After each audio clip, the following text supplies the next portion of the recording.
Is my voice audible? Yes, you are well audible. Is it clear? Yes, loud and clear. Okay, you started the live, right?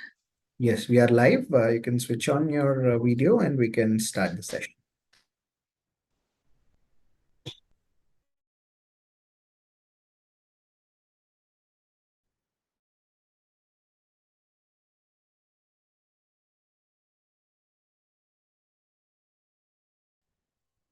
Okay, yeah.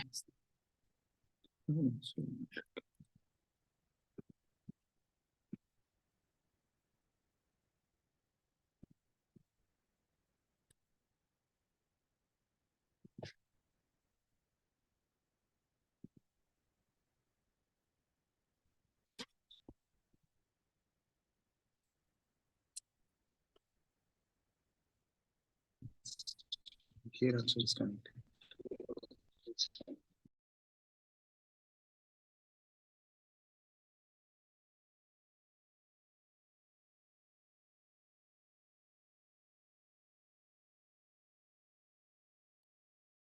Okay, yeah. Yeah, is my video and audio clear?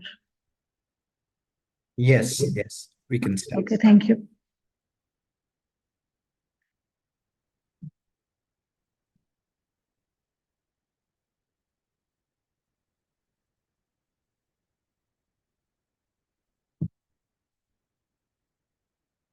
Dear ones, a warm welcome to all of you to this Gitopadesh Summit live session. This is Priyadarshini from Heartfulness Institute. We are doing this live session to address all our global audience and the participants and the existing students of Gitopadesh who are eagerly waiting to join us again, and the Heartfulness brothers and sisters, and all who are here to have this beautiful session with our wonderful guests, Dr.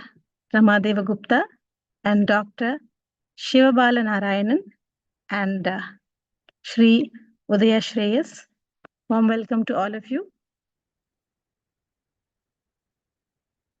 And now I will be inviting our guests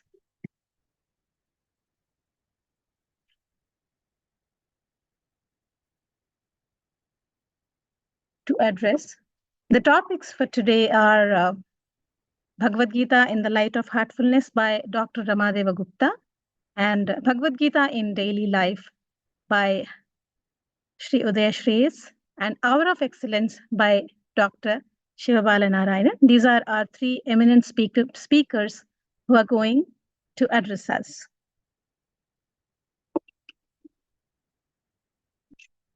So, Udai Shreyas NJ, he is a renowned Sanskrit scholar and educator who has been devoted to learning and teaching the language of gods for over a decade now.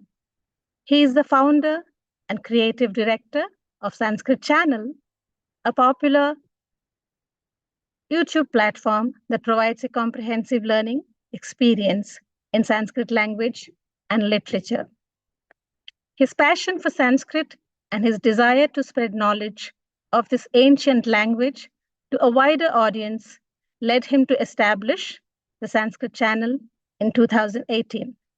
The channel has since become a popular destination for those seeking to learn Sanskrit, with close to 1 million subscribers and more than 800 videos that cover various aspects of the language, including conversation, grammar, literature, and spirituality.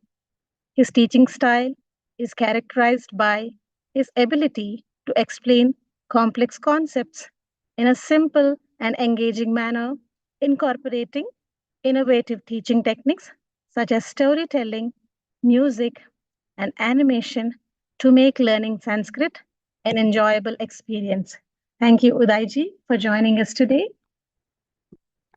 And now, I invite our dear Dr. Rama Gupta, a good friend of mine and a scholar and a teacher who has been working in this beautiful field, serving for so many years, to talk about Rama Gupta. I don't know how much time I take. She is actually a bioorganic chemistry from Texas A&M University. And during this period, she has served as a volunteer in her children's school's local community. When took a break, she took a break, and she also worked as a freelance writer. So this pause helped her so much, and to go deep in, to come with more and ability and to serve the world in a beautiful way.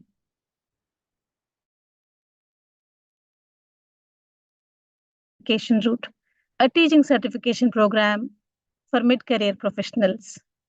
Currently, she teaches biology and forensics at Southridge High School and chemistry at Columbia Basin College in Washington State. She is a national board certified teacher and an advanced neural educator who incorporates brain-based learning and strives to practice heart-centered, holistic teaching in her classroom. Rama serves on the board of Washington Science Teachers Association and the National Council for the Advancement of Educator Ethics. She is also a part of Washington Education Association and National Board Certified Teachers Leadership Cadres, legislators in the classroom program to help policymakers understand the needs of our teachers and students in today's world. Most recently, she was selected as the 2023 Washington State finalist for the Presidential Award in Excellence in Mathematics and Science Teaching. And 2023, as a certified heartfulness trainer, Rama serves her local community by offering daily morning meditation sessions on Zoom free of charge. Thank you, Rama, for being with us. Thank you.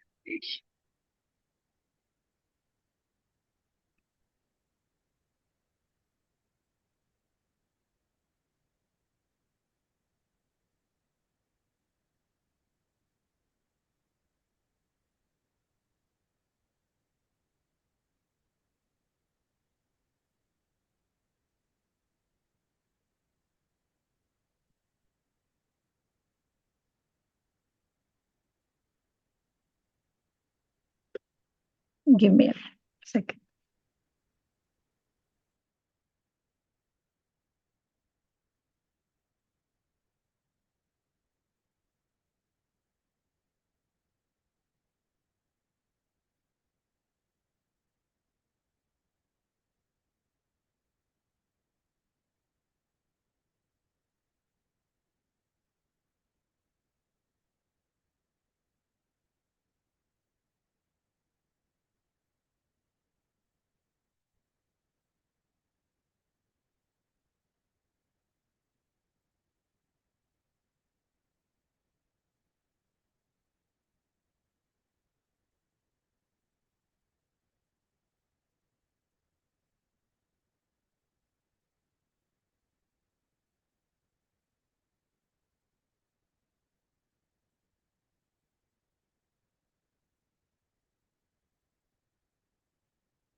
Now, I request Sister Rama to start the relaxation before we introduce Dr. Shivabala Narayanan. Rama, over to you. Priya, pranam everybody. Swagatam and namaskaram.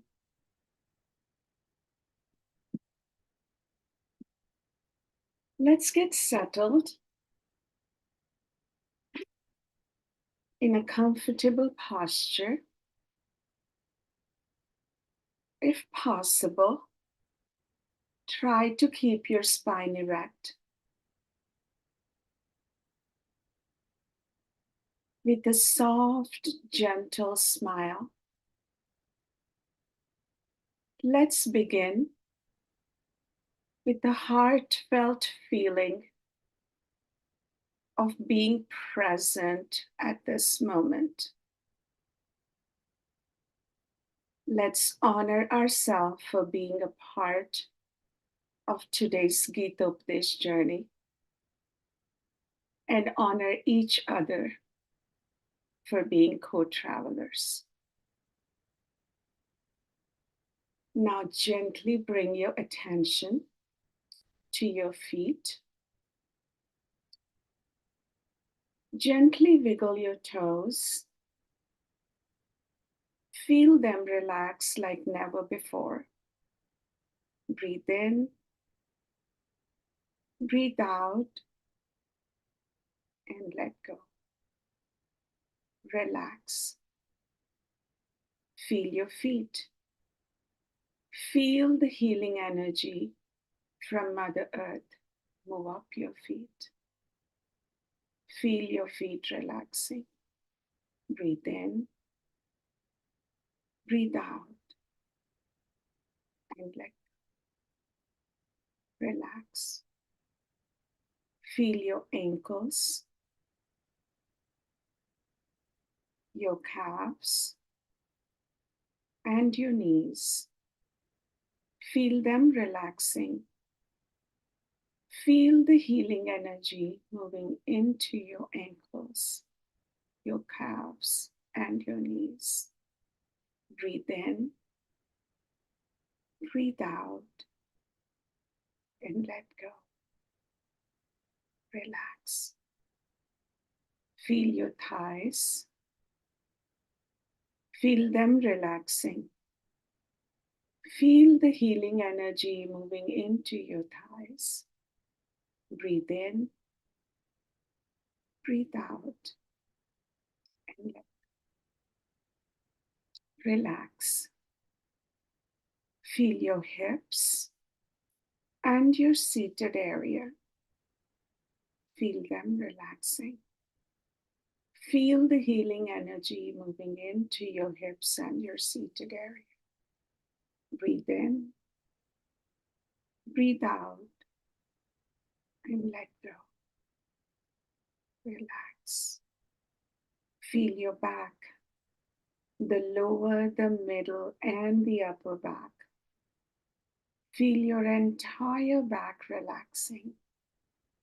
Breathe in, breathe out, and let go. Relax. Feel your abdomen, your waist, and your chest. Feel them relaxing.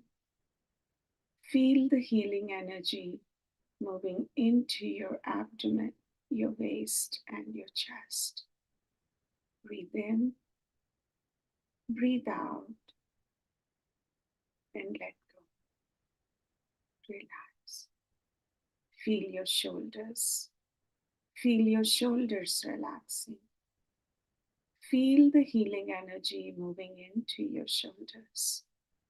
Breathe in, breathe out, and let go. Relax. Feel your arms, your fingers, your palms, and your wrist. Feel them relaxing. Feel the healing energy moving into your fingers, your palms, and your wrist. Breathe in, breathe out, and let go. Relax. Feel your forearms, your elbows, the upper arms, and biceps. Feel them relaxing. Feel the healing energy moving into your forearms, your elbows, the upper arms, and your biceps. Breathe in, breathe out, and let go. relax. Feel your shoulders. Feel your shoulders melting away and completely relaxed. Breathe in, breathe out, and let go. Relax. Feel your neck muscles and your jaws. Feel them relaxing. Feel the healing energy moving into your neck muscles and your jaws. Breathe in, breathe out, and let go. Relax. Feel your lips. Feel them relaxed in a soft, gentle smile. Feel your cheeks. Feel them relaxing. Feel your nose and your earlobes. Feel them relaxing. Feel your eyes. Your eyelids are softly closed and relaxed. Feel your eyebrows, your temples, and your forehead. Feel them relaxing. Feel the healing energy moving into your eyebrows, your temples, and your forehead. Breathe in, breathe out, and let go. Relax. Feel the top of your head and the back of your head. Feel them relaxing.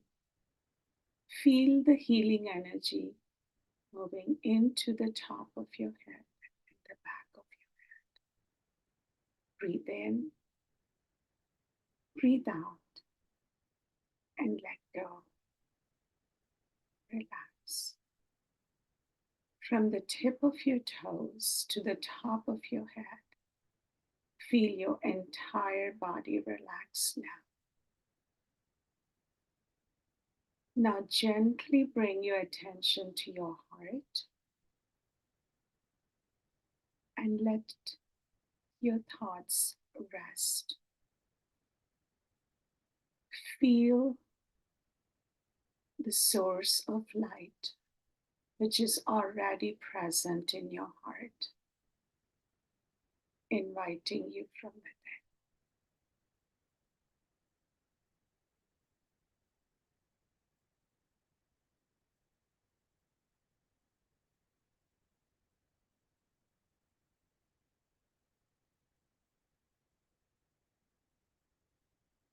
Feel the calmness and peace in your entire being, and very softly and very gently, with a smile on your lips, slowly open your eyes.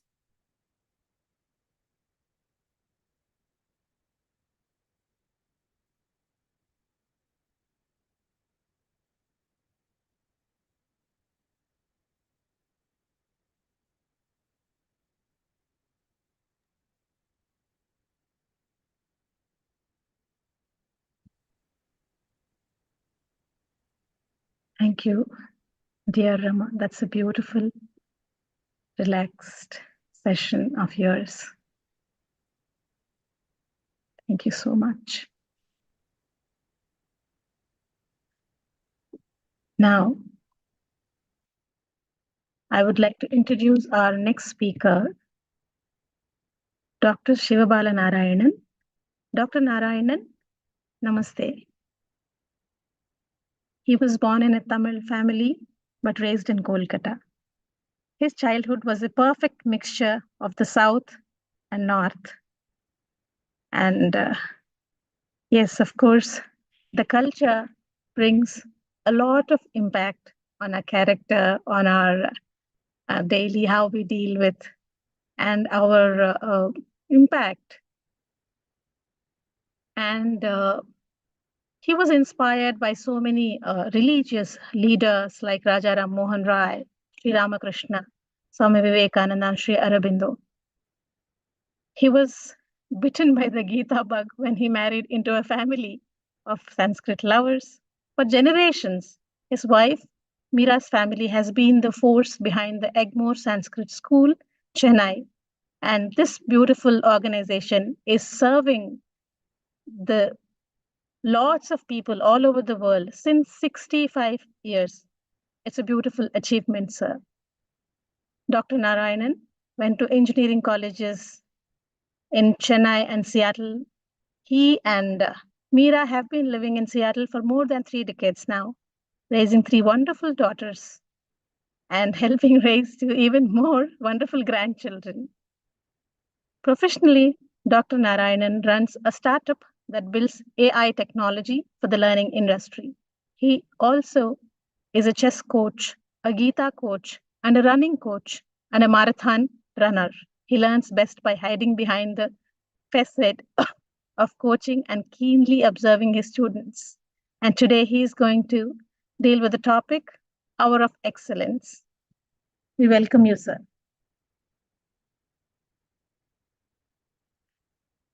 So now we'd like to start this session by inviting Dr. Shivabala Narayanan to start his session, Hour of Excellence. Over to you, sir. Thank you. Thank you, Ms. Priyadarshini, and my sincere thanks to Heartfulness Institute for the opportunity to speak at this summit. Can you all hear me? Yes. Okay, thank you. Let me start with a story. A young man graduates from college and manages to find a job right away. He's very happy. He can't wait for his first day at work. First day arrives. He wakes up in the morning full of energy. He dresses up nicely, ironed shirt, tie, shiny shoes. He takes the bus to work, gets down at the bus stop and walks a couple of blocks to the office. He looks at his watch, 8:55 a.m. He has 5 more minutes. He wants to arrive at work exactly at 9 a.m. and make a good impression, first impression. He doesn't want to be late, so he picks up the stride.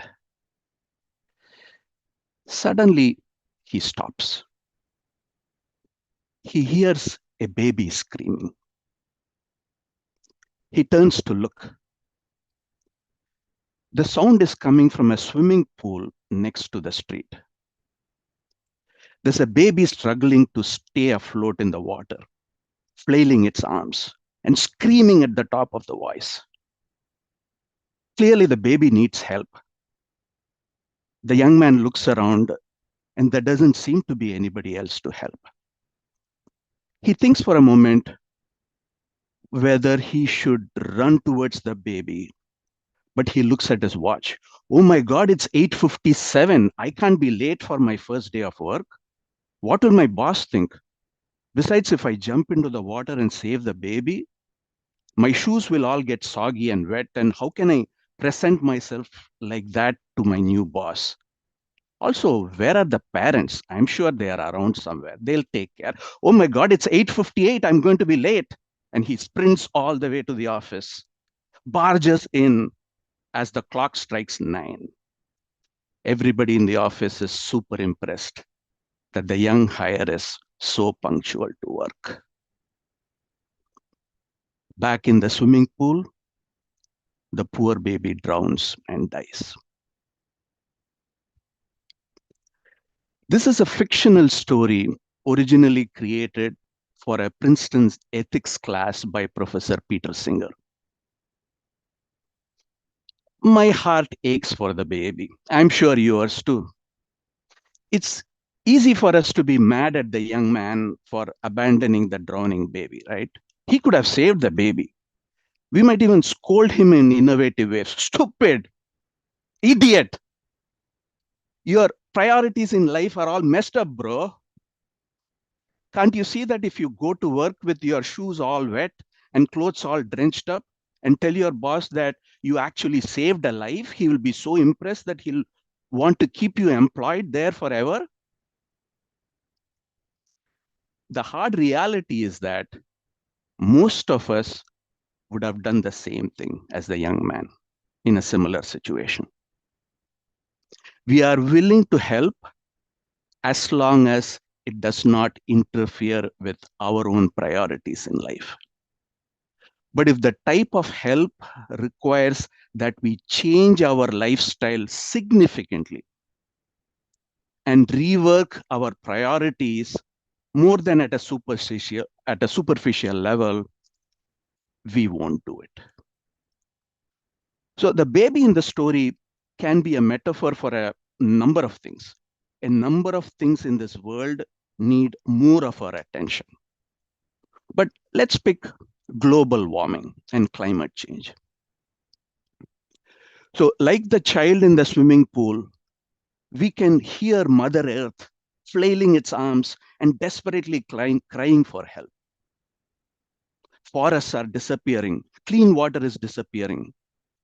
Extreme weather is getting more extreme. I would argue that the world today is in a worse place than it was 50 years ago. The chances of there being no human life on Earth within the next 100 years is much higher today than it was 50 years ago. There's plenty of scientific data to support this, and numbers don't lie. If the world is the Titanic, the ship may not be sinking yet, but there's more and more water coming in. Who is responsible for this rapid deterioration?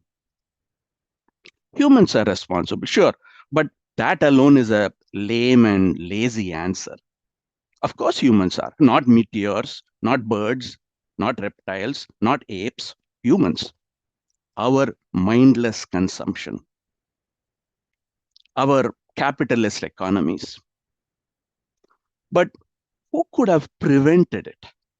Who is the young man in the climate change situation who saw with his own eyes that Mother Earth is drowning, screaming for help, and yet did nothing? Who is that? That, I would say, are the people who were adults in the room during these 50 years of deterioration.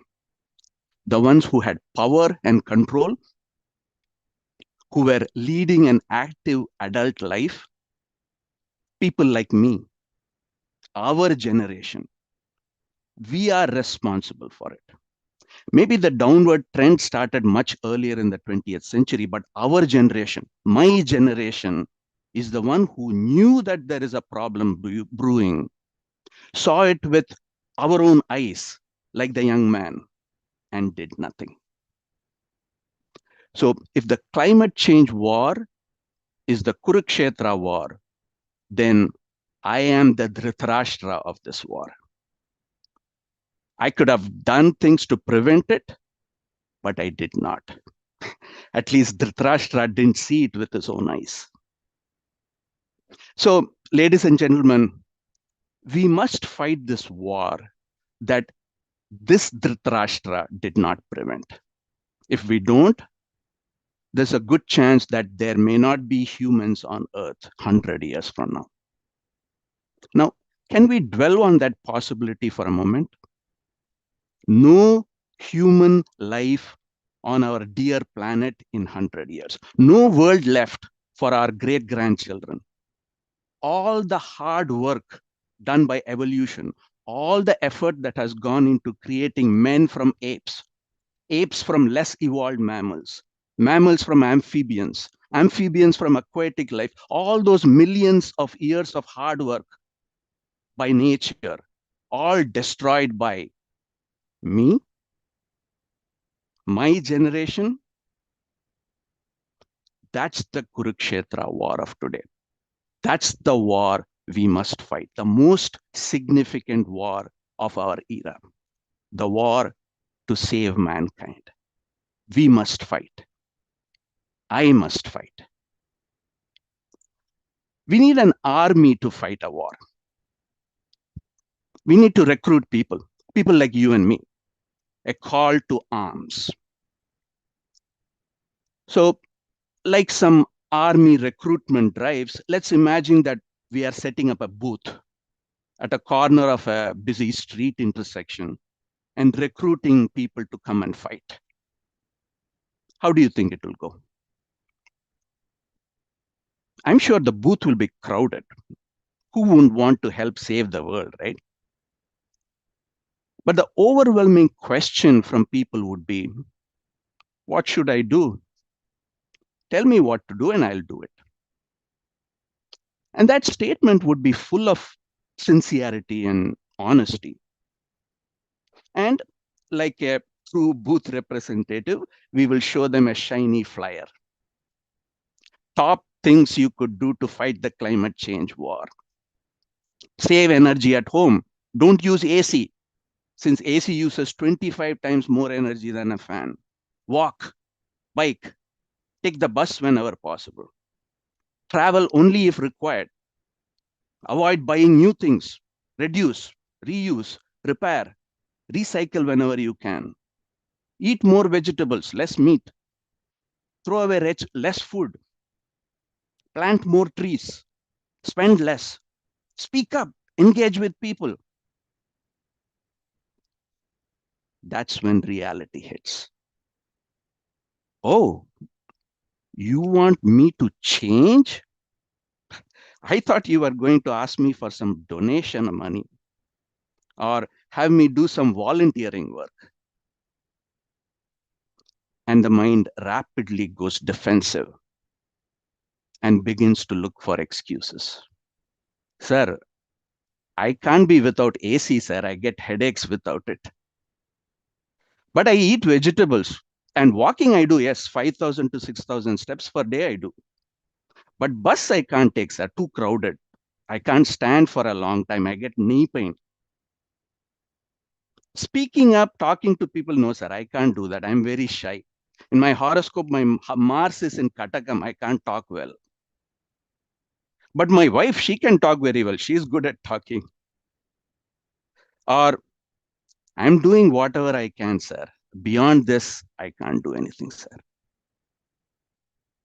I can see myself saying many of those things. Inaction, complaining, self-doubt, weak legs. Where have I heard all this before? Sidanti mama gatrani, mukham cha parisushyati. My limbs are trembling. My mouth is drying up. Vepatushcha sharire me, roma harshascha jayate. My whole body shudders. My hair is standing on its ends. Oh my God. Not only am I Dhritarashtra of this war, I'm also Arjuna, not the archer Arjuna, but the chapter 1 Arjuna, the person with self-doubt, the person with attachment to AC, attachment to car, the person who does not want to change, the person who has other priorities. This Arjuna will not fight the Kurukshetra war, climate change war, even if it means that the survival of the planet is at stake. So here I am, ladies and gentlemen, with my bow laid down, not wanting to fight. Where is Lord Krishna when we need him? I think Lord Krishna is coming. Idiot! Lord Krishna is calling me an idiot. I think he's angry. Stupid! Lord Krishna is using bad words. Avajanti mam mudhaha manushim tanumashritam. Only imbecile people do not recognize me when I am in human form. Param bhavam ajanantaha mama bhuta maheshwaram. They do not know the divinity of my personality, that I am the supreme Lord of all beings. So in the context of Kurukshetra war, this verse from chapter 9 could mean that when Lord Krishna is in the battlefield as Arjuna's Uber driver, ignorant people think that he's human. They do not see God in him. But the reverse interpretation is much more interesting. In other words, only stupid people do not see that there is God in the human form, not just the Uber driver, any human form. Me, you, Rajinikanth, Amitabh Bachchan, Dhoni. Only stupid people do not see God in each of us. Wait, not only am I Dhritarashtra, not only am I Arjuna, I'm also Krishna. Great. Every human form has Krishna inside. That's the secret, the grand secret. Raja Guhyam.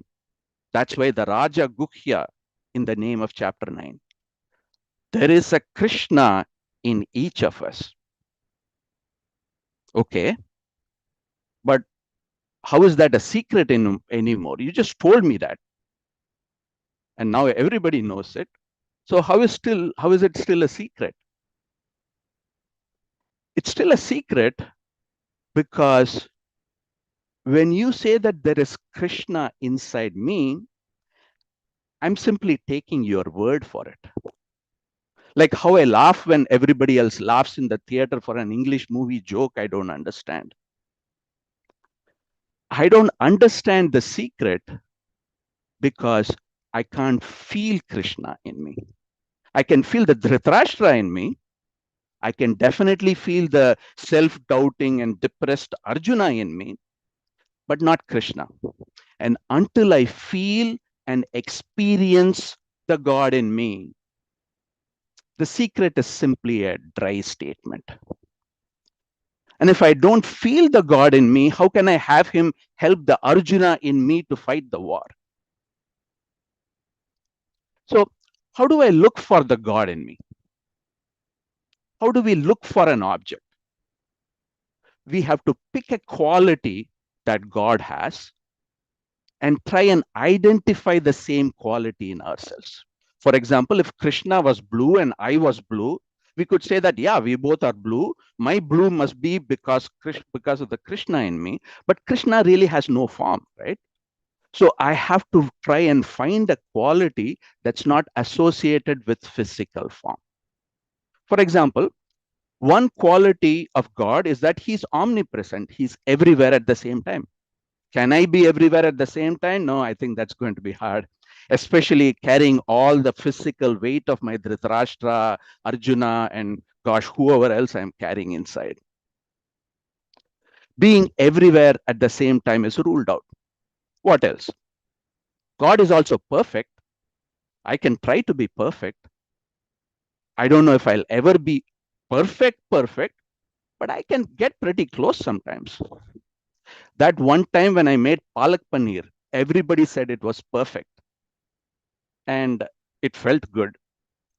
Come to think of it, whenever I do things with dedication and full effort, I lose myself in that work. I lose the sense of time. Is that when the God in me surfaces? When I lose myself, forget myself while doing the work? Is that when he does the work for me? Is that why he says, Patram pushpam phalam toyam yo me bhaktya prayachati tadaham bhaktyupahritam ashnami priyathatmanaha. If someone offers me a leaf, flower, fruit, or even water with devotion and sincerity, I'll happily accept it. My theory is that I think he accepts it because such act of sincerity can only come from the Krishna part of the person. And since the little Krishna inside and the big Krishna outside are best buddies, they are happy to exchange gifts. And maybe that's why I keep getting better if I keep doing something sincerely and with dedication. I could play Candy Crush with dedication and I'll get better and better. And maybe that's why he says, Yoga Karmasu Kaushalam. The beauty of a work done lies in how well I do it, not the end result. The taste of my palak paneer did not make it beautiful. The fact that I lost myself in doing that made it beautiful. I guess taste is relative, whereas the fact that I did it with sincerity is reality. My friend tasted it, my palak paneer, and said, not bad, but my grandmother makes it better. I can't tell you how much that hurts my ego. My grandmother makes it better. Can your grandmother touch her nose with her tongue? No, right?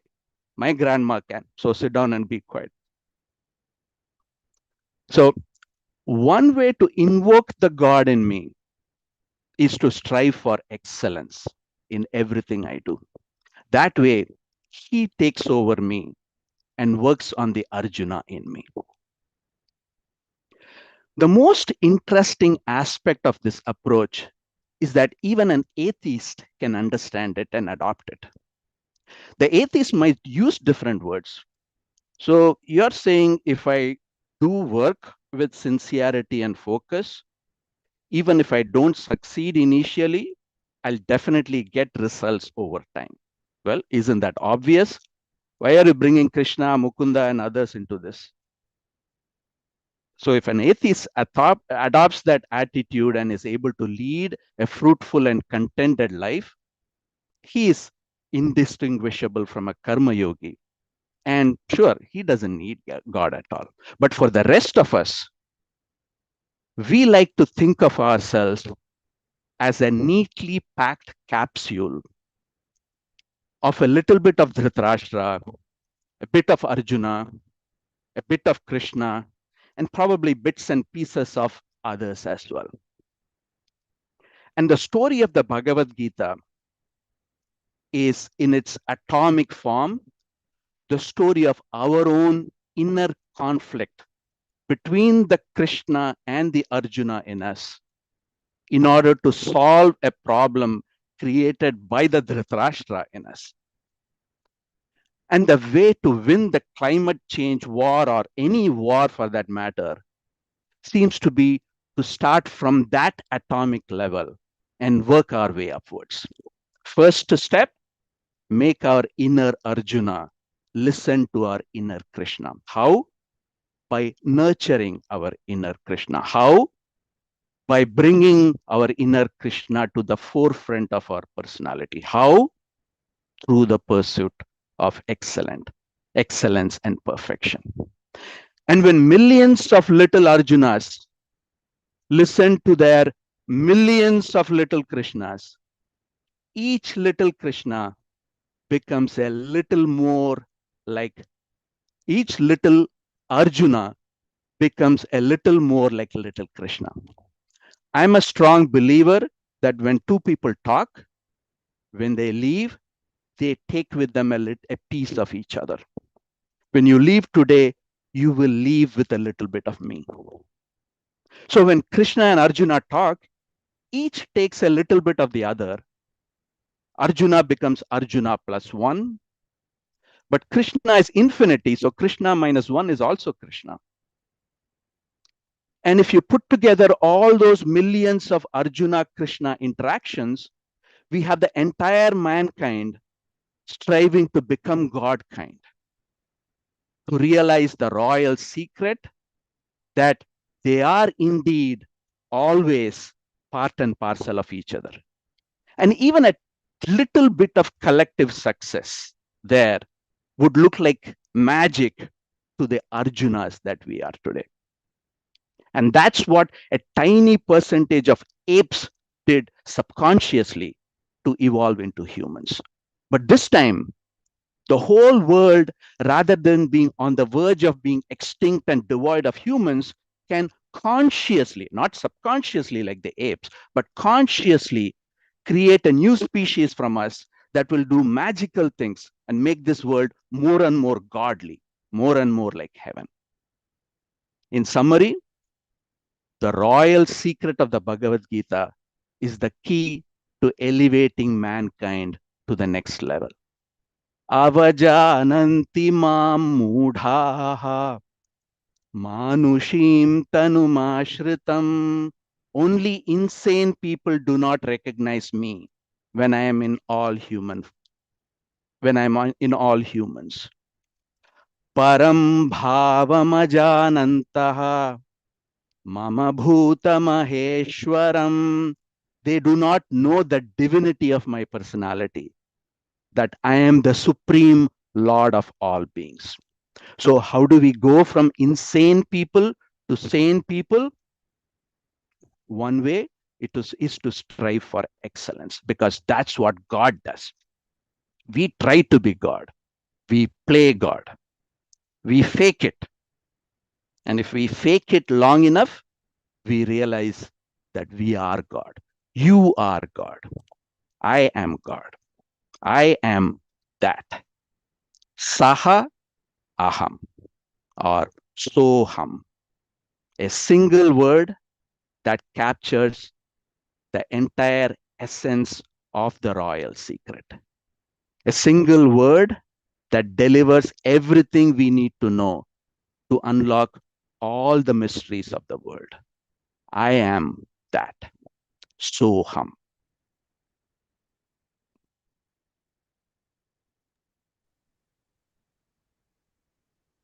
Namaste ji. That's a beautiful talk. And not only beautiful, but you are relating each and every aspect with today's generation. And how there are many aspects that are impacting the world. You're connecting each and every dot with the Bhagavad Gita so that even the youth, children, and all of us will be able to relate to Gita in each and every aspect of life. That's beautiful. Thank you, Ji. Thank you so much. And now I invite Sri Udai to address the audience. Over to you, Udai. Namaskaram. Thank you so much, Priya. Namaskaram. I'm audible, right? Shall I go ahead? Yes, you are audible. Namaskaram. Namaskaram to all the Abhyasis. Namaskaram, Dr. Shivaji, Dr. Ramaji, everybody else who is watching this stream right now. My name is Udai. I've been here. This is my first visit at Kanha Shantivanam. Actually, I'm sitting in the premises of Kanha Shantivanam. It's been a privilege and a wonderful experience to be here on this auspicious occasion of Gita Jayanti. I am a Sanskrit teacher. I present concepts of language and literature. Thank you for the introduction, Priya, again, before. So being a YouTuber, I know that there are people watching this live. I see comments going up. Anuradha ji, Lalita ji, Sadhana ji, Saurabh ji, everybody else. Pranam, namaskaram to everybody. And I would like to start with gratefulness and gratitude to the hierarchy, the lineage of masters, going back to Sri Krishna himself, the Yogeshwara, the Yoga Purusha, the compassionate guru who has in enormous detail presented the secrets of excellence, as Dr. Shiva has put it, the secrets of living and living gracefully, performing acts with kaushalam, and acting first by establishing oneself in yoga. Yogastha Kuru Karmani, as he says. And what I wanted to touch upon today is how we can make it relevant, keep it relevant for our daily lives. How something as timeless and and how something as ancient as Srimad Bhagavad Gita is still relevant, and why it is still relevant, how it is still relevant, and how we can take it up, how we can draw life, insights, lessons from it, as Dr. Shiva had brilliantly explained in the previous session. So how we can do that all. So once again, pranams to everybody who is here, and to the Guru Parampara that has existed. A few phrases, few very important key phrases in Srimad Bhagavad Gita remind us about the absolutely important quality that is essential to have a blissful life, to handle the daily wars that we face, the daily dilemmas that we might come across. One of the examples, hypothetical situations that Dr. Shiva had put us in the very beginning of this session. What to do if there is a choice between a rock and a hard place, which one to take? In our daily lives, we have these mini battles, seemingly mini battles that we seem to be facing. The many tools that have been provided, like very simple, easy to adapt practice and do an abhyas of tools like the Heartfulness meditation itself, and many other tools, chants, the Bhagavad Gita as a parayana itself. Many young children have recited those shlokas over the course of last 2 days. Just a simple chant of his name, of Shri Krishna's name, many of his mantras, any of the life lessons from the Bhagavad Gita that he's imparted, all stand as guiding lights towards solving that dilemma and what action to take next. Is there even such a thing as a right thing, absolutely right thing to do, and an absolutely horrible thing to do in life, whatever be the situation? All of such, the word for it is dharma sankata, that we might be facing on in our daily lives. How do we solve all these, and how do we find solutions to it in Srimad Bhagavad Gita? Everybody keeps going on about how every kind of life situation can be resolved. One can find solutions to it if one only sits peacefully and goes through Srimad Bhagavad Gita, because Shri Krishna, again, in all his compassion, has covered all sorts of questions that Arjuna puts forth. As I was mentioning in one of the sessions that I had on Sthita Prajna, all he had to say in order to lead a good life, Shri Krishna had already covered it in the second chapter itself. Sankhya Yoga, the very word Sankhya, we colloquially use it as a number, but it comes from Sankhyane, that Khyati, that Kya is in knowing, to know well is Sankhya, to get a whole complete picture. That is why it is called Sankhya Yoga. How Shri Krishna has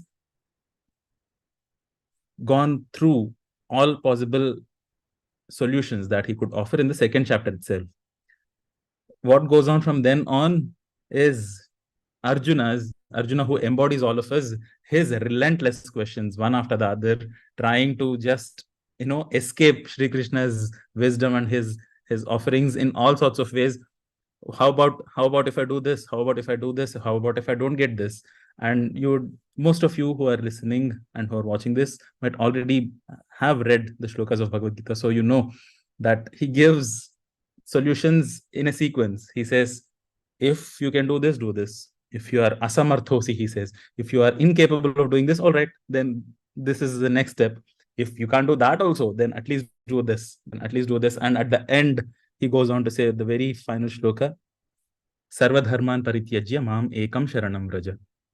If you are really cluttered up in your head about what is right, what is wrong, abandon whatever dharma you think you need to follow and take refuge in me alone. Mam ekam sharanam vraja.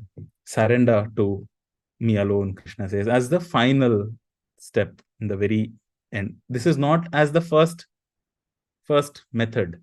This is after him explaining methods and techniques to their minute detail. He even goes on to describe how to sit, how to breathe, where to focus, what to do, everything in such compassion, such detail. And of course, Daji keeps saying that this did not happen in a meditation hall. Bhagavad Gita was something that was transmitted in the middle of a battlefield, when in the 0 hour of battle, when two armies were standing face to face. They were not even arriving. They were already there in the middle of the battlefield. So it would only make logical sense to figure out that it was not something that happened over multiple hours as it would take for the recitation of 700 shlokas. This was a life experience. This was a transmission that happened as an example, as a living reality that Sri Krishna transmitted at that moment, which has been continuing as pranahuti and as this powerful process of just inducing one's life experience. And if one is situated in that experience of relaxed awareness, sthita prajna, there are many Sanskrit terms for it, many words which sound like jargon, but hold in them the essence of leading a relaxed, wise, and sensible life, despite all the dilemmas and dharma sankatas that we keep facing in our daily lives. So in the session that I had here, we went through an approach of how to understand these shlokas that have been passed down. Of course, the best option is to experience them first, instead of just going on reciting Bhagavad Gita. The best way of taking it up in our daily lives is one shloka is enough. One method, if we can really adapt it into our daily lives, one shloka, not one shloka a day, which I keep trying to do in my reels and series. It's not one shloka every day, just one shloka for life will settle one for good. But how to apply it in our daily lives? Being a Sanskrit teacher, I again had this privilege of meeting Daji yesterday. He suggested the same thing, that it is all this transmission is at the level of vibrations, at the level of living experience. So you go to the roots of the sounds themselves. So if somebody says to overcome these dilemmas, to live the best life one can, to excel in handling any task in life, be a sthita prajna, I would suggest just meditate on that one word. There is no need to go on a spree of reading 700 shlokas backwards, forwards, and trying to remember which shloka number from which chapter. Just meditate upon this one suggestion that he has given, sthita prajna. So what does that mean? What does the word even mean? So go to the roots of the sound. Just meditate upon what being sthita prajna is. The sound jna shares its roots in jnapakam, jnapti, jnanam, vijnanam. So what is jnanam? Is it knowledge as we understand it, as information that we gather?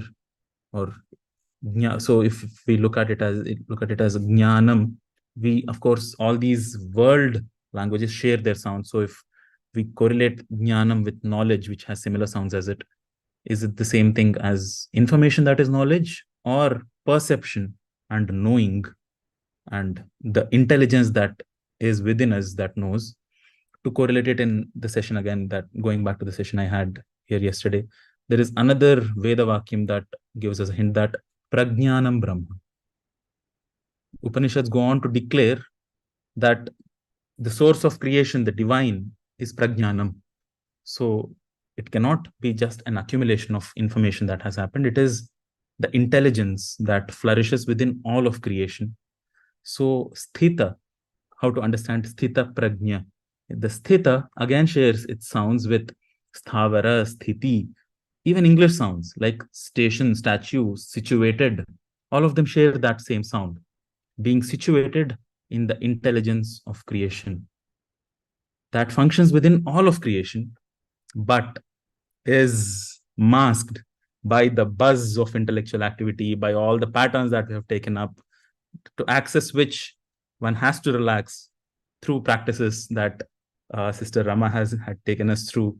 Just live and be grateful and access that intelligence that functions within all of us. So, of course, if we go deeper into the Sthita Prajna, the word itself, Sri Krishna, again, out of his compassion, describes that Dukkheshu anudvigna manaha, Sukheshu vigata spruhaha, Vita raga bhaya krodhaha, Sthita dhihi muniruchyate. He says somebody who is...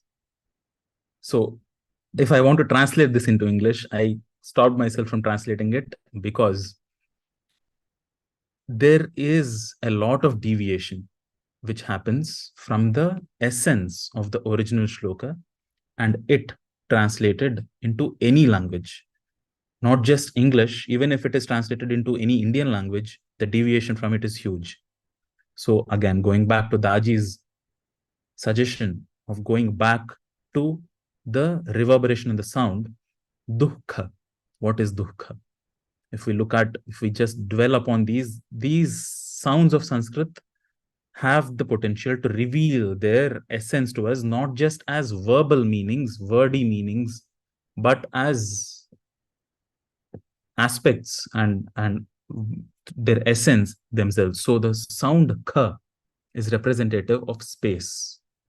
That is why we see the word kha in other sounds like khagola, khanija, wherever there is space needs to be represented, the sound kha is used. If you are in a bad space, the sound for bad, duh, gets added to it as prefix. If you're in a good space, happiness, the colloquial term, is sukha. You see su as being a prefix for many things which are happy. You see duh as a prefix for many things which are bad and sad. So that is why sukha colloquially and dukkha. So you see, these are not conventional words which have happiness, sadness. You go into the etymology of it, you see a lot of it is through convention. But if you see the Sanskrit sounds and how those sounds have come together to form words, you see that just by meditating upon these sounds, feeling them at the level of reverberation, you see that you will draw many more insights, much more, you relate with them at the experiential level. So dukkha is the first word of this shloka, dukkheshu anudvigna manaha. So this is the approach I would suggest. I took the participants here through this process. I know it will take a long time to go through the same approach for each and every word of the whole shloka. So anudvigna manaha. So it is not that a person, in order to be called a sthita prajna, in order to be established in the intelligence of creation, has to let go of pain. There is no such thing as letting go of pain. It is a sensation. One should not let the manah be affected by it. Of course, there is a sensation of pain. Of course, there is sukha, dukkha. There is happening. All of that turbulence is happening in the world. How do we let that affect us and manah? The same goes for the other shloka where he suggests prajahati yada kaman sarvan partha. If we just look at it until that section, if one abandons all desires, is what the meaning would make. In many translations, unfortunately, leave it at that. They do not go for the next word, manogatan. Only desires which have entered the realm of the manas. If they are still at the level of the body, the physical body feels hunger, feels thirst. It has its own cycles. Of course, we are in the level of the physical realm. They're all happening. But the manas, manogatan kaman prajahati. So that kama, because in future shlokas, he himself declares that dharma aviruddha bhuteshu kama hasmi. I am desire, he declares. So why abandon desire? What kind of sense would translations that say prajahati yada kaman sarvan, abandon all desires, O Arjuna, would be absolutely impractical. So coming back to my topic of how do we make the shlokas of Bhagavad Gita relevant for our daily lives? Recitations are wonderful. Memorizing them is beautiful. It adds some grace, beauty, and exercise, at least, to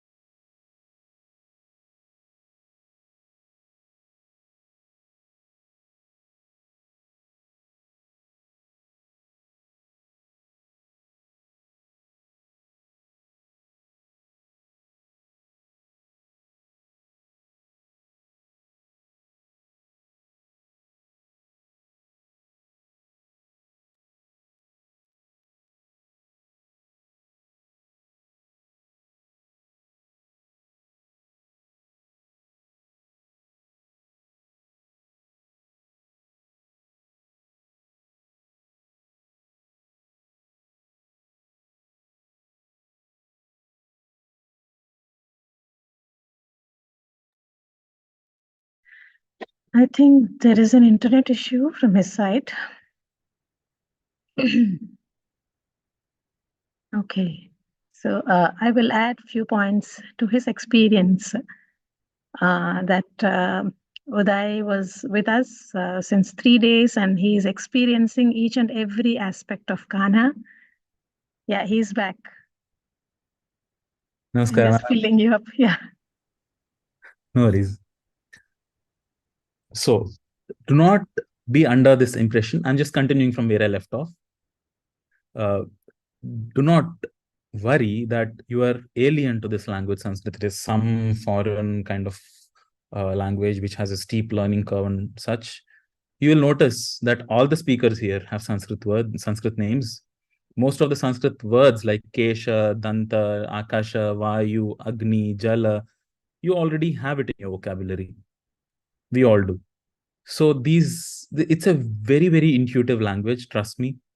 You have to just approach it one individual sound at a time, and look for words which are close to that sound, which you already have in your vocabulary. That is the best way to go for it. For example, if you want to understand sthita, you go for words that you already know. You know sthiti, sthanam, sthavaram, sthairyam. All of them come from the same root sound. So look for these words, dwell and meditate and reflect upon each of these shlokas. And every reading of every single shloka will be a revelation for lifetimes. Trust me, it's every time as a teacher, I keep reading Srimad Bhagavad Gita, there is some new revelation that comes up. Oh, I in my teaching and Sanskrit expertise arrogance think, oh, now I know all the grammatical aspects of this shloka. But the next time I read it, it hits differently. So I implore that all of you delve deeper into each shloka. Take up one shloka rather than taking it up en masse as a competition. So take it into your hearts and reflect upon the sounds of the shloka. You can make use of the chants that are already present on in the Sanskrit channel. And wish you all a very, very happy Gita Jayanti and Margashirsha Shukla Ekadashi. This is a great time for sadhana. Margali, everybody knows. So continue your exploration of Srimad Bhagavad Gita in a much more personal, detailed way. Thank you so much for the time once again and your attention. Namaskar. Thank you so much, Udai. Okay, Bhagavad Gita in daily life. Actually, you have offered a lot of tips with your Sanskrit expertise. That's how that's a speciality of linguistic. And yes, it is so easy. Now, we don't feel like Gita is something alien or Sanskrit is something alien. It is very much relatable and that creates a subtle vibration. Yes. Thank you so much. Now I would invite Dr. Rama Devagupta. Over to you, Rama. Namaskaram once again, Priya Ben. My heartfelt pranams to Sri Udai Shri and to Dr. Shivapala Narayanan. I am recognizing that we have a relationship. I am living in Eastern Washington, so Dr. Narayanan, I'm 220 miles from you. And Sri Udai Shri, what can I say? I want to show all our children that my children asked me to use this long time ago and I refused to. I'm like, it's cumbersome. But I listened to Sri Udai Shri with this while cooking and doing dishes and mopping the floor.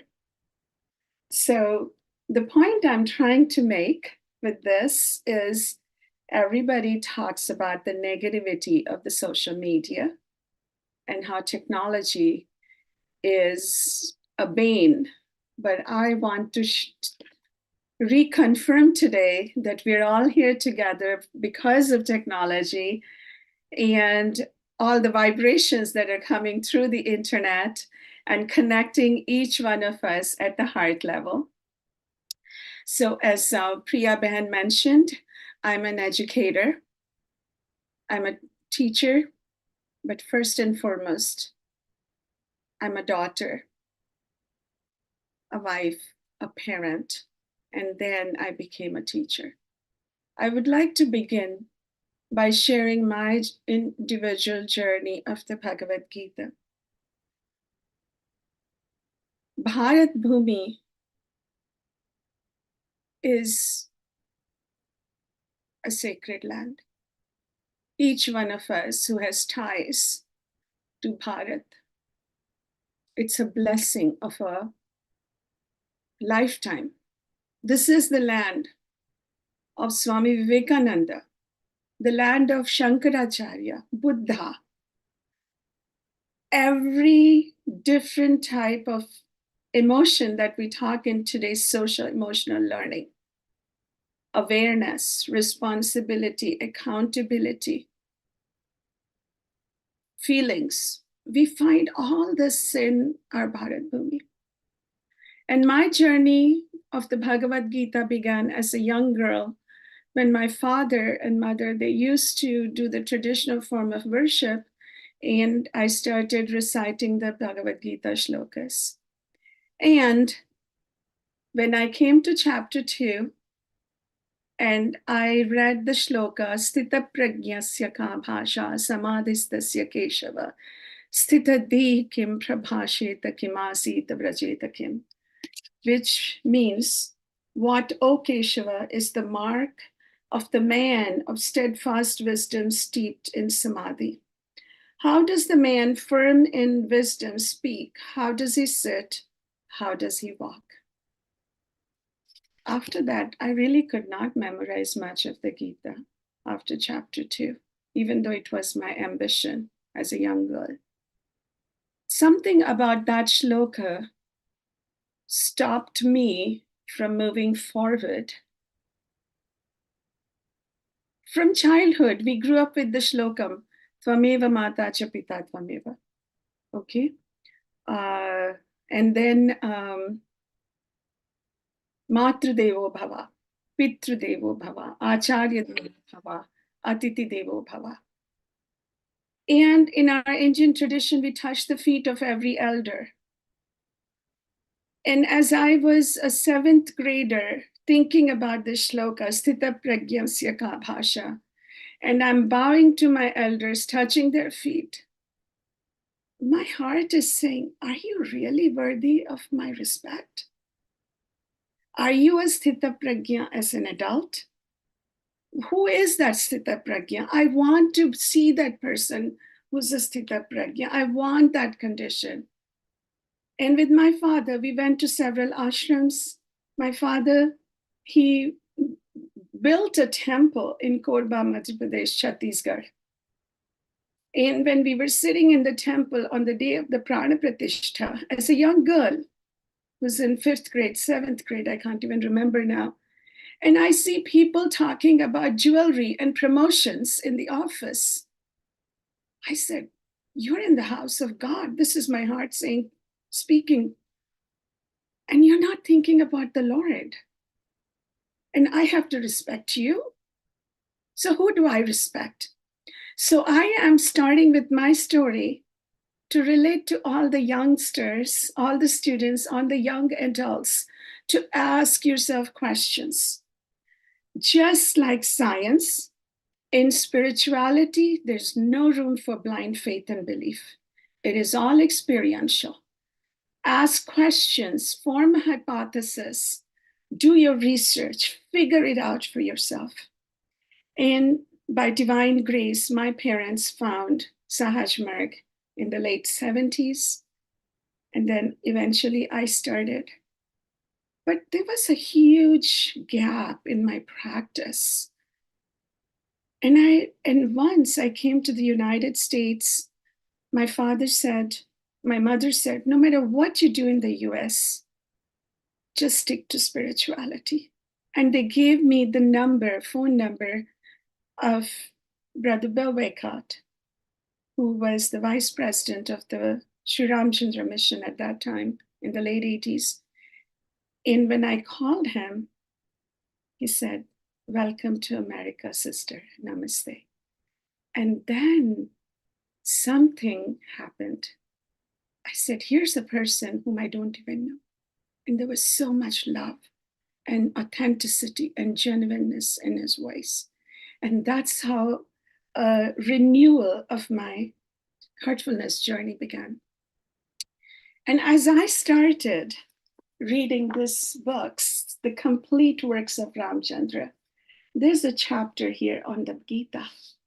And as I started reading, and I read Babuji's sentence where he says, consider how much time Lord Krishna could have possibly required for speaking out the total text of the Gita as we find it today. The armies were standing face to face on the battlefield, and war trumpets were sounding loud, announcing the 0 hour for action. How much time was there at the disposal of Lord Krishna to bring Arjuna around to the proper course by preaching a sermon to him? The recitation requires at least a few hours. And that makes sense to me because I have Balamurali Krishna's entire rendition of the Bhagavad Gita on CD. And it's almost like 5 to 7 hours, I forget, but multiple volumes. It takes time. I understood that part. And then Babuji goes on to say, how could that be possible at that critical moment? I mean, can you imagine, friends? Everybody saying, okay, hold on, we're having a conversation. We're finished before even we finish the sentence, right? The fact is that Lord Krishna actually transmitted to Arjuna within a few minutes all these mental states necessary for the purpose at that time. You can see I have it highlighted in pink. Really, they were the very conditions which an abhyasi passes through during the course of his march. What is this march? The spiritual journey. The process brought Arjuna instantly to a higher state of feeling, a spiritual consciousness, and purged out the feeling of undue attachment from his heart. This can be very well possible today if a personality of that caliber is there. And then the question came to me, because on page 249 in this edition of Complete Works, Babuji says, the oral expression given at the time constituted only 7 shlokas to offer brief hints to illustrate the condition acquired by Arjuna through transmission. The state of Atman described in the Gita is a further clarification of the same point. When one has practically attained that state, he begins to feel the same all through. That is, in fact, the actual state of realization. Reading this chapter on the Gita in Complete Works of Ramchandra, Volume 2, which is available from all our bookstores at Heartfulness Institute and ashrams, it felt right. For the first time, it felt right. For the first time, as we started meditation, and I started feeling that peace during the day, I felt like this is my path. And the beauty of heartfulness is there's no room for blind faith and belief. We have to experience it ourselves. So each and every one of us who are young adults and students, I encourage you to ask questions and delve deep. And now, here's the beauty. As we start delving deeper, there's no need to guess anymore what the 7 shlokas are. On the Heartfulness channel, we have a video of Daji, our current spiritual guide, who actually gave a talk on Gita Jayanti a couple of years ago, where he refers to the actual shlokas that were recited by Lord Krishna. Friends, if you have a paper pencil, start noting down. Chapter 2, verse 55. In the interest of time, I won't recite the shlokas, but you can read them later. Chapter 2, verse 62, 63, 64, 66. Chapter 3, verse 35, and verse number 4. I bet that everybody who has read a little bit of the Bhagavad Gita is familiar with chapter 2, verse 63. It resonated for me when I was a young girl. Krodhat bhavati sammohaha, sammohat smriti vibhramaha, smriti bhramshat buddhinasho, buddhinashat pranashyati. From anger proceeds delusion.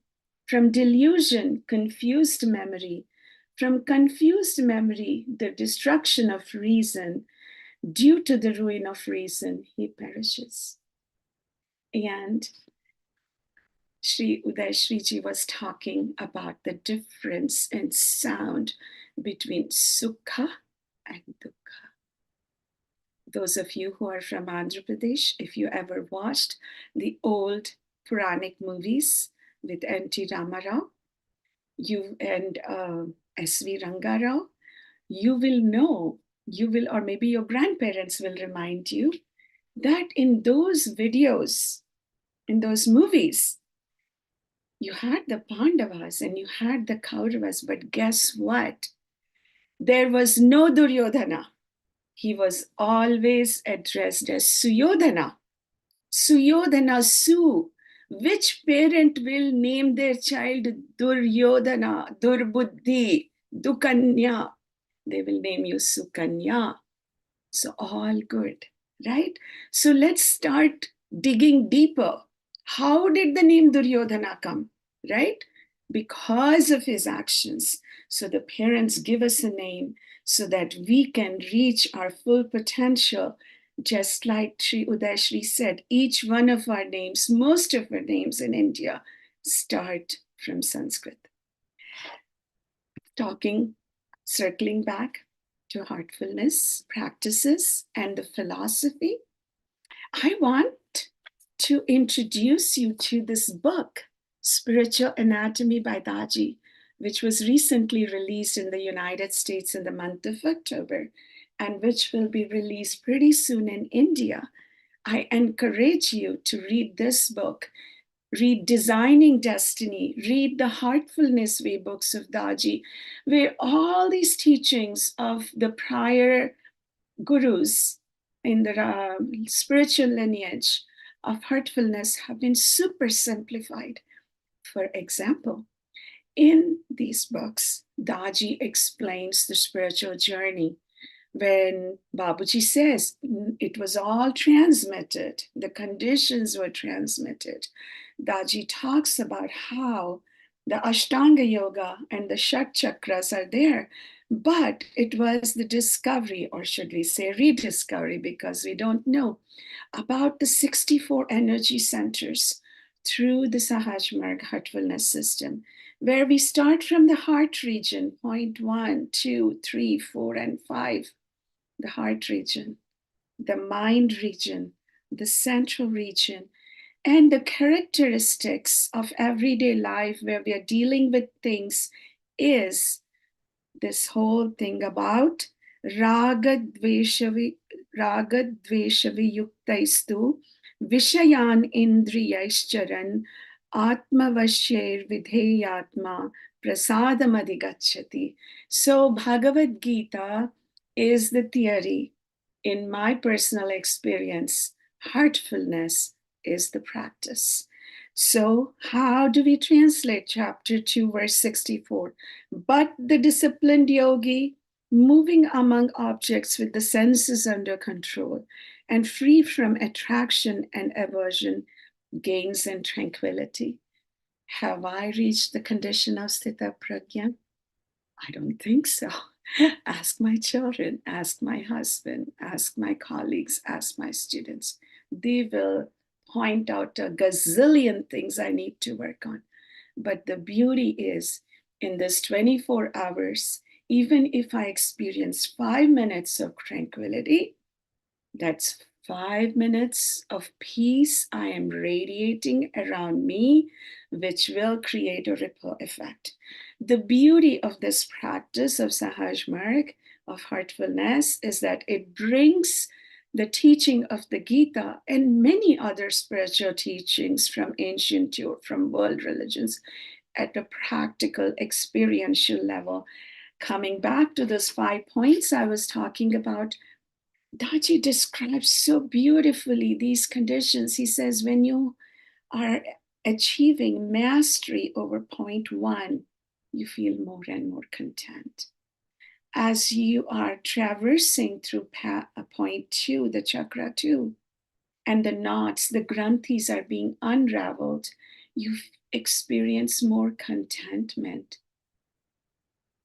Have you children ever had a situation where you come home with a lot of accomplishments and you're expecting your parents to say, I'm proud of you, but your parents are unable to say anything. They just have a slight smile because they feel that sense of contentment that you're on the right path. That kind of contentment, can it become a part of me 24/7? Even when things don't go right? Okay. Compassion. Sri Narayanji, Dr. Narayanji is talking about climate change, global warming. Children, think about the children in Bangladesh, in Mauritius. Think about even the Puget Sound area near Seattle. Look at the maps, the modeling maps and projections about what will happen as the sea levels rise and the glaciers melt. There's a giant 17-mile crack in the Antarctic icebergs, right? And the sea levels rise, and all those coastal areas in Florida, Bangladesh, Indonesia, Jakarta, all these are going to go down, get submerged. Compassion. Is it an empty word? Does my heart cry when I see something like this? Am I able to do something? It doesn't necessarily have to be financial. It doesn't have to be a puppet. Can I just hold them in my thoughts at bedtime or during the day and have a prayerful thought? A prayerful thought that Heartfulness Institute recommends everybody to practice at 9 p.m. every night globally at your local time, where you sit down for a few minutes, anywhere between 10 to 15 minutes. And even if you cannot sit down and you're doing dishes and mopping the floor, you close your eyes for a fraction of a second and pray heartfully that all human beings on planet Earth are our sisters and brothers. Start with that hypothesis. All human beings on planet Earth are our sisters and brothers. All brothers and sisters are being filled up with love and devotion, and real faith is growing stronger in their hearts. The entire humanity can then become wrapped in a blanket of love and grace. And talking about this universal prayer, Babaji says, and those who practice will find a practical benefit. For me personally, when I was doing my PhD at Texas A&M University, and it took me almost 5 years to get my doctorate, and it was challenging. So many days, nothing would work, failure after failure after failure. Wondering, how are we going to move forward? And then coming home and doing the evening cleaning practice, where we think that all the day's impressions are leaving from the back of the body as smoke and vapor, and then sitting down for the 9 o'clock universal prayer, which I really did not know much about in my initial stages. And then noticing that the person with whom I had a disagreement in my lab, that person's face was coming in front of me. And I was saying, and she is my sister. And she is being filled up with love and devotion. And real faith is growing stronger in her heart. Did that happen to her? I have no idea. But what happened to me was my perspective changed. I was able to put myself in this person's shoes and have her perspective. And what happened is my heart became softer and there was more compassion. So that is the third point. Point 4 is the water point. In each of these points, we deal with the elements. The first point deals with earth. The second point deals with space, ether. The third point deals with fire, bhakti, devotion, okay? And fourth point deals with water, which reveals itself as courage when you get over fear. What is the biggest fear for us as students today? I will not get admission in this college. What is the biggest fear for parents today? What are they saying?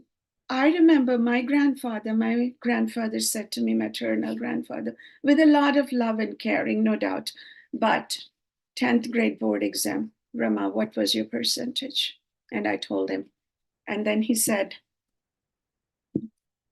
do you know what was the lowest percentage for admission in IIT? Where are they? Where are you? What will happen to you? And I thought, oh, my grandfather really loves me.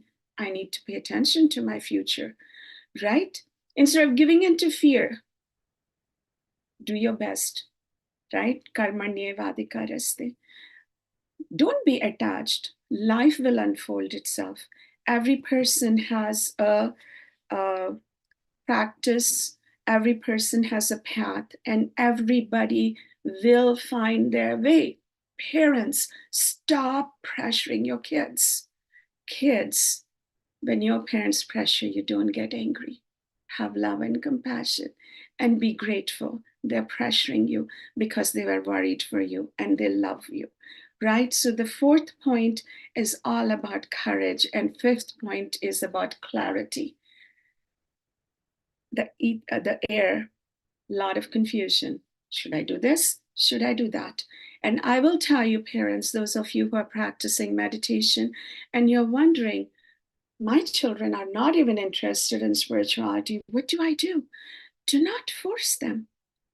Try to do your practice, give them their space, and when they need help, guide them. I've had instances in my life as a mother where my children asked me for something, and I said, what do you want to do? How does it feel? And at bedtime, I just said, have this thoughtful prayer. What should I do? And go to bed. If you don't know what prayer is, it's okay. Just close your eyes, feel your heart, and say, what should I do? Put the problem in front of you. Go to sleep. And I told my kids, and as soon as you wake up, the first thought that comes about that problem is your solution. But wait for another 24 to 48 hours and see if it still sits right with you in your heart. Ultimately, your decisions that you make, think about age 80 and say, when I look back, will I regret it? That's how you make decisions, by referring to the heart. And talking about the heart, I have some more shlokas to refer to in the Bhagavad Gita, where heart is mentioned, and Daji refers to these two. So pen and paper is ready, okay? Verse 4.38, 8.04, 8.12, 10.11, 10.20, 13.18, 15.15, and 18.61. Friends, if you are not from the ancient Sanatana Dharma, if Bhagavad Gita is not your practice, and you are watching us, no worries. Guess what? Every religious tradition starts from the heart. I don't even remember the number of times the word heart has been referred to in the Bible. Okay. Prayer has been referred to in every faith and religion. And there is a beautiful book called the Philokalia, The Way of the Pilgrim, where heart is again mentioned by the Christian monastics. And then there is the books by the Desert Fathers, the Sufis, Kabir. Everybody talks about the heart. And if those of you who are like, hey, I don't believe in any of these traditions, like Brother Narayanan said about the atheist, guess what? There's an old Hindi film song that says, Tora man darpan kehlaye, bhale bure sare karmo ko dekhe aur dikhaye. At the end of the day, all these religious traditions, the Bhagavad Gita, they're theory. The practice is what you need to find, a practice that resonates to you, a practice that is not something you're doing because your parents are asking you to do it. I will tell you, as a mother, my children are not practicing heartfulness, but they have a good heart. And when I still remember every time I went through a difficult situation and I was lying down on the sofa, not knowing what to do, my children would say, Amma, wait, I know what you need to do. And they would play B.R. Chopra's Mahabharata Bhagavad Gita episode. So the Gita is all about yoga karmasu kaushalam. Parents, children, just remember that perfection in action. That's all there is.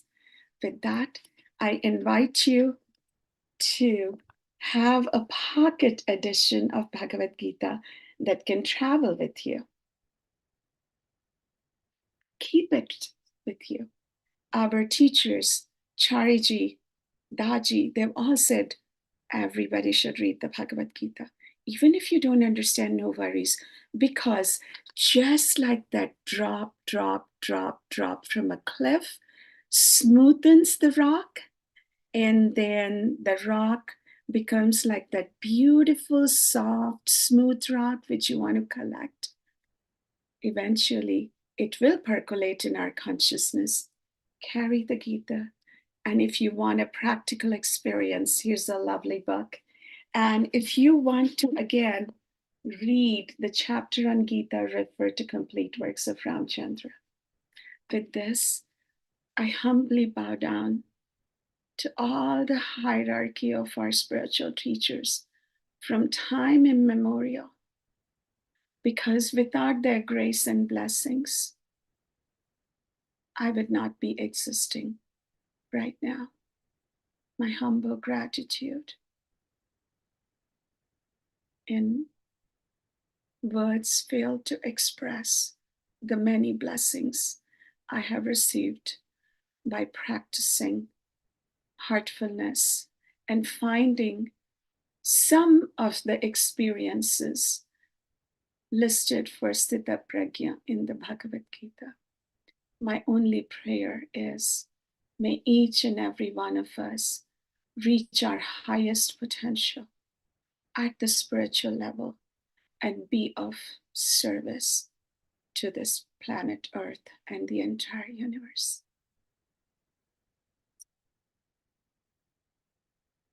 Thank you.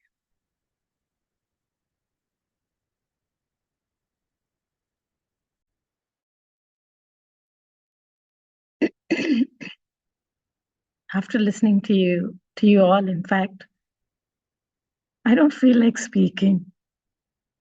The moment we talk about Gita, it is taking deeper into our conscious levels.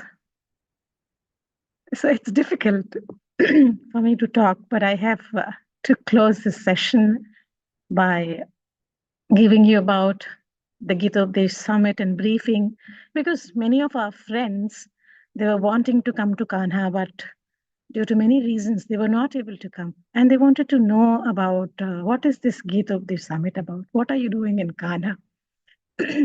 What courses do you have? Lot of inquiries keep coming. So quickly, I will wrap up this session with my small presentation and the proceedings.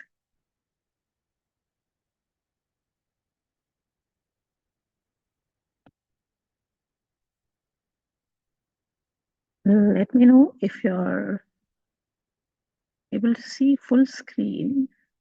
Yes. Are you able to see in the full Yes. screen? Yes. Okay. I would like to start my presentation with a sloka.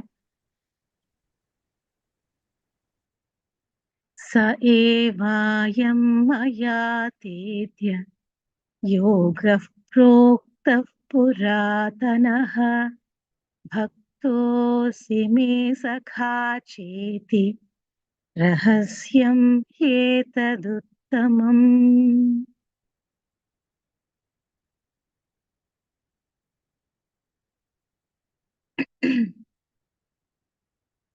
And yes, each shloka is a spiritual state. How these shlokas transformed Arjuna. And the same states are also getting created with the practices that we have in heartfulness. Yes, they are getting created. But how much time or how much we are able to hold them and retain them and nurture these states? In each meditation, a spiritual state is being created. So that is in the hands of the Lord. But what is in our hands is how much we can retain, how much we can nurture, and how much we can grow these spiritual states. That is very important. Yes, quickly about the courses that we have designed, the Gitopadesh, by keeping these 4 broader learning outcomes, which help the education world, especially children and youth. They are getting benefited from these courses. Since 2 years, we are reaching so many countries through this course. And yes, these are the 4 broader learning outcomes where the Gitopadesh, the foundation of Gitopadesh, and after, yes, I know many of you are interested in knowing about this courses. Currently, in our Gitopadesh website, if you just type Gitopadesh Heartfulness, then in Google, it'll take you to the website. And we have 2 courses for schools and 2 courses for individuals.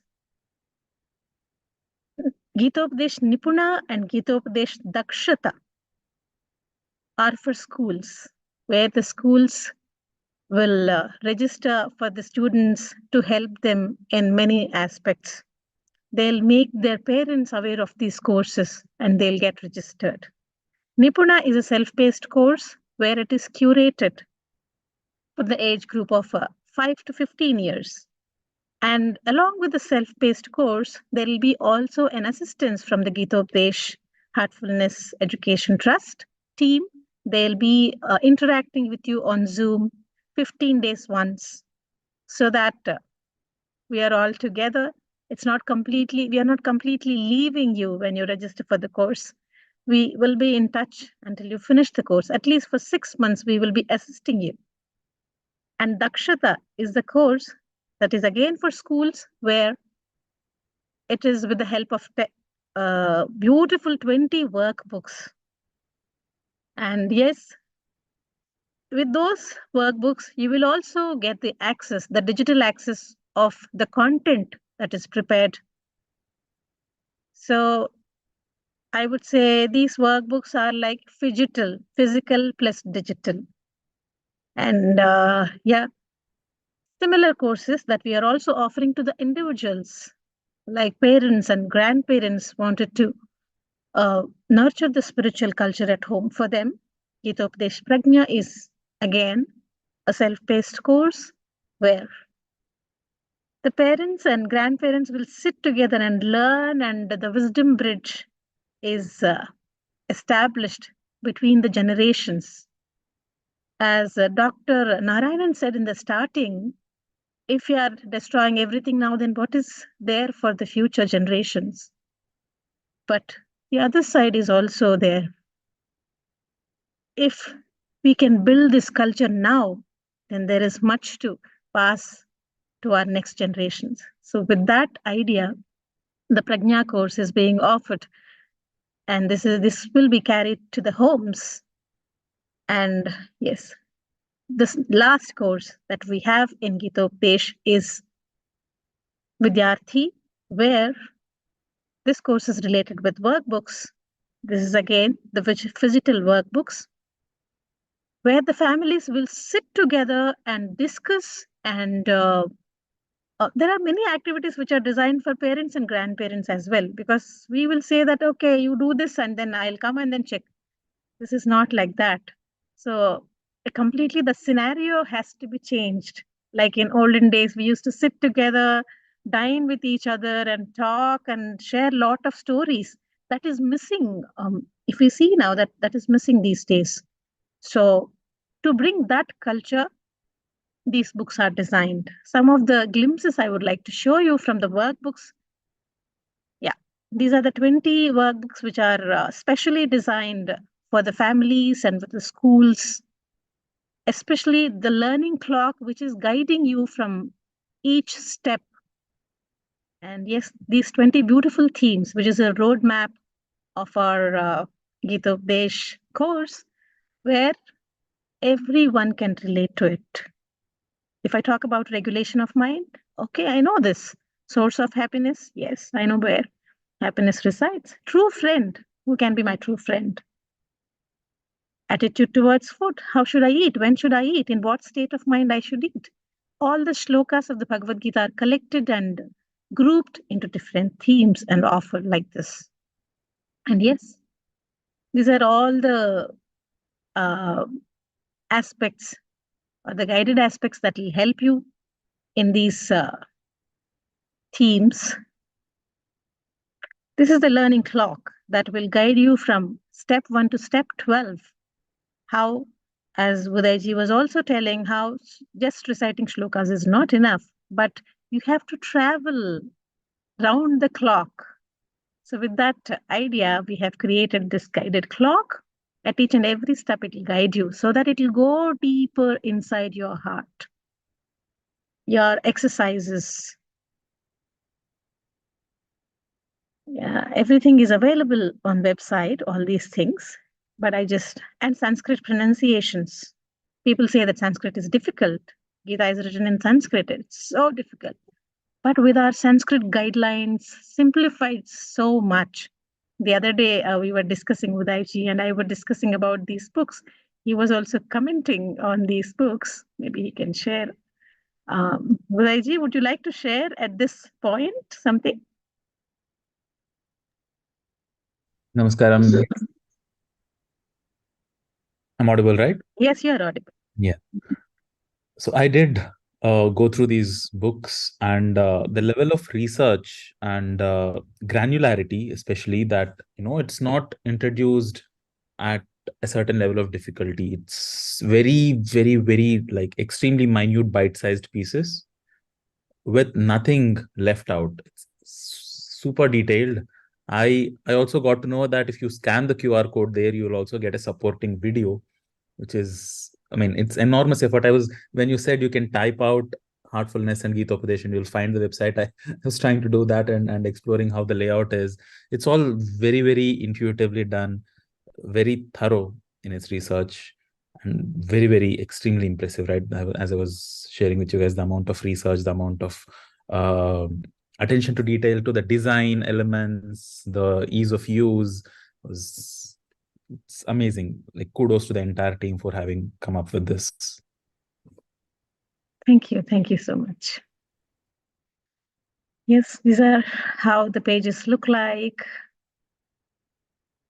Yeah, gamification is today's. Dr. Narayanan can relate very well. He's working on AI. So much is happening. So yes, all the elements should be given. And Rama also was telling we should use technology for our development and progress instead of blaming the technology all the time. It's in our hands. We have to live with it. Right? Yeah. Here, yeah, that's about Gitopadesh course and some glimpses. And I know that you are most interested to know the statistics of Gitopadesh Summit that happened in these 2 days on 22nd and 23rd. So we have around 1,200 participants registered for the offline event on these 2 days. And out of 1,200, 194 students participated in the sloka recitation competition. And there was also a poster making competition where our themes from Gitopadesh were given to the students, and they beautifully created posters, which soon we will also share with all of you. And there, like how there are many who have registered for online sessions. Now I would like to share the glimpses much awaiting. Udai ji was addressing the students and sharing a lot of stories, and they were like in awe by listening to his stories and the languages, how he introduced the Sanskrit to these children so beautifully. They were not leaving him after his session. And yes, these children have attended meditation session 15 years and above. And there was a beautiful Nritya Natika that was performed by our team, and it was spellbound. It happened just yesterday. Many of you must have watched yesterday. Some of the glimpses are presented for you on the faculties, the 5 elements, the subtle bodies, and how a seeker is enabled with all these beautiful faculties when the soul is entered the mother's womb. So, yeah. And yes, the Arjuna,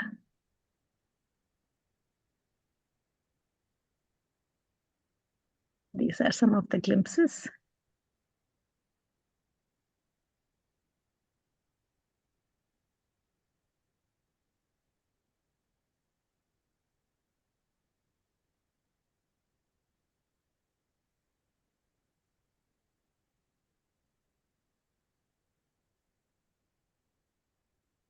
I think this is what I wanted to share with all of you from my side as the proceedings and way forward and some of the glimpses of our Gitopadesh Summit. And before I say out of thanks, any 1 or 2 words that you would like to say again, 3 of you, to the audience as closing comment?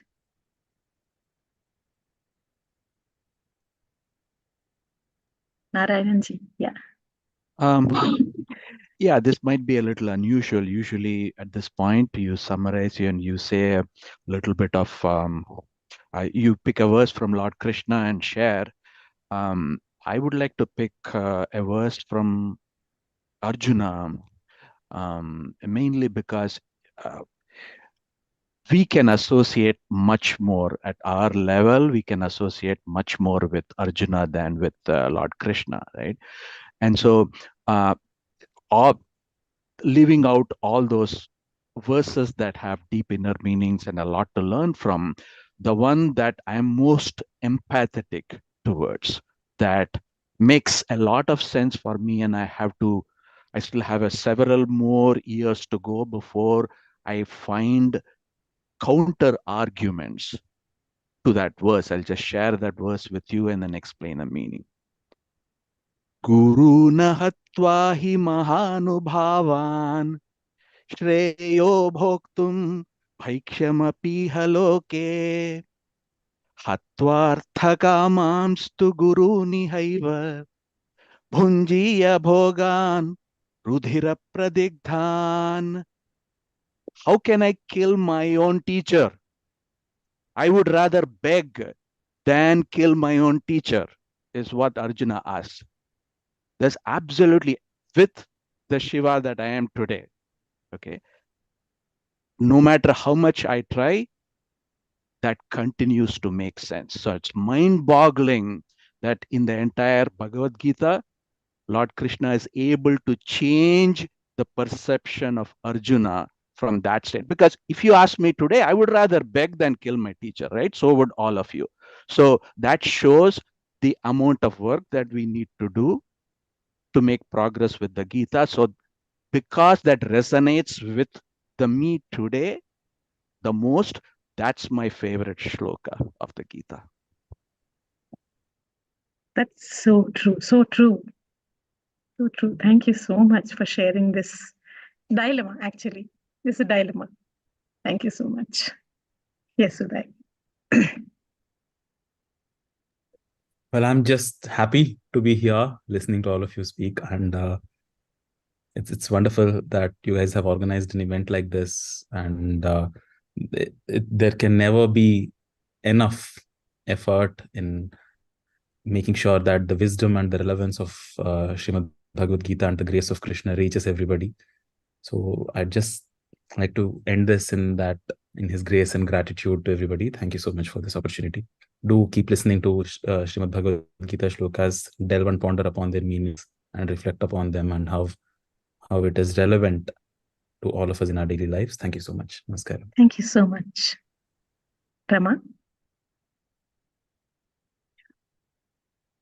So I'll try to weave in everything that all of you said before I say something more. I want to acknowledge what Dr. Narayanan said, that we adults have messed up. And I want to say to our children, it is not because the adults wanted to mess up.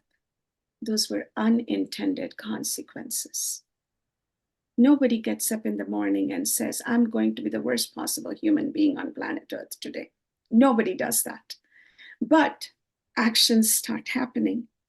And the action seed comes from here, from the thought, which is all because of preconditioning.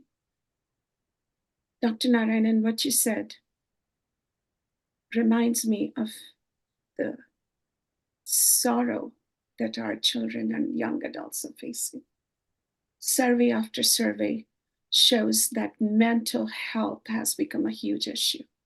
And this survey was done before COVID, where the United Nations World Health Organization said, by the year 2030, mental health will number 2 health concern, and by 2050, it will be the primary issue. So what you said, Dr. Narayanan, it translates into a term that psychologists have come up from the American Psychology Association, and the word is eco-anxiety. There are a lot of youngsters who are saying we don't want to get married because we don't want to raise children on a planet where there won't be water. We have birds just falling off in Rajasthan and Gujarat over summer due to the heats. So with that, I want to say that the beauty of the Bhagavad Gita is you don't need to spend money on mental health. You don't need to go for therapy. All the psychology you need on that chair in the shrink's office is here. So let's read it. Second thing, I want to say, Udai, you are an epitome of what our children need to become. I don't know your personal story much, but my hats off to your parents for giving you the courage and confidence to step away from Google and listen to your heart's voice and do it. I can imagine a Bollywood movie dad saying, you're going to be on the streets and you'll have nothing to eat. What are you going to do about it? But the fact that you are here where you are today speaks for the inner strength that your parents nurtured in you. So my humble pranams to them. The next thing I want to say is life is like a river. Things will change. And so sukha dukkhe same kritva labha labho jaya jaya. When nature closes one door, parents, when your child doesn't get admission in IIT, it's okay. Another door will open. At the ultimate stage of life as a parent, can I look back and say, given the circumstances, I did my very best? How will that happen? As a student, as a young adult, how do I know who I'm supposed to marry? How do I know what job I need to take? And for that, there is a direct connection with Lord Krishna through cell phone. Except you don't need the internet connection. That connection is in your heart. Whether you're practicing meditation or not, that divine source in your heart. Listen to your heart, follow the heart, and have faith. But how will that faith come? And so, in the spirit of what Dr. Narayanan said, I want to refer to a very big personality from Heartfulness Institute, Dr. K.C. Varadachari, who said to Chariji when he was in his initial stages of practice and who used to go to Tirupati to get his meditation sessions, he said, do not read from the beginning, read from the end. Sarva dharman parityajya mamekam sharanam braja aham tva sarva papebhyaha moksha yishyami mashujaha, verse 66, chapter 18. And guess what? As a teacher, it makes perfect sense to me, because we don't start with saying, I want to teach my children ABC. We start with saying, I want my child to be a productive member of the society, and therefore I need to do this, this, this, this, this. So that is called understanding by design. It's called universal learning, differentiated instruction. So the Bhagavad Gita is also having all the educational research and theories in every chapter. Every chapter deals with a different psyche, just like we deal with the different emotions. And we could go on and on and on. But I tell you, kiddos, this is your direct connection to Lord Krishna without the need for a monthly plan, internet, because he's right here in your heart. And so refer to your heart, follow the heart, and say to yourself every day, Lord Krishna is my best friend. He's always with me. Thank you, Priya Ben. Thank you. Thank you so much, Rama. I'm so fortunate to be with, among these three, I don't know, the spiritual giants or the philosophers and the scholars that you're all. And there's so much to learn for me from all of you. And this is again by the grace of the Lord that we are all together. And dear friends who have joined us today, we are all expressing our gratitude to all of you for your focus and attention and time and being with us. With our hearts, we are all connected. Thank you so much, Narayanan ji and Udai ji and Rama. So happy meeting all of you today. Thank you so much. Thank you. Thank you, audience. We'll take your leave.